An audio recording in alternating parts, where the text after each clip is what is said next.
इंदिरानगर परिसरात गजानन महाराज प्रकट दिन सोहळ्याचं आयोजन।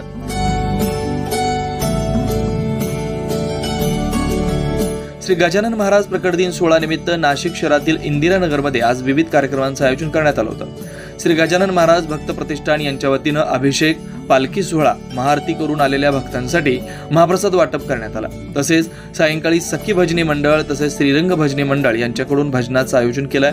गजानन महाराज प्रकट दिन असल्यामुळे नागरिकांनी दर्शनासाठी गर्दी केली होती। तसेच सकाळी 9 वाजता भक्तिमय वातावरणात श्री संत गजानन महाराज यांची पालखी काढण्यात आली। मंडळाचे अध्यक्ष यांनी यावेळेस अधिक माहिती दिली। प्रदीप बाबूराव पाटील अध्यक्ष, मी गजानन महाराज भक्त प्रतिष्ठानचा अध्यक्ष आहे। सकाळी 7 ते 9:30 अभिषेक चालला, अभिषेक पूर्ण झाला असून आता पालखीला सुरुवात झाली। पालखी कमोद नगर 4 वाजता चौकाने या मार्गाने परत मंदिरात येईल, बापू बंगला असं केलं आणि 12:30ला आरती झाले महाप्रसाद चालू आहे।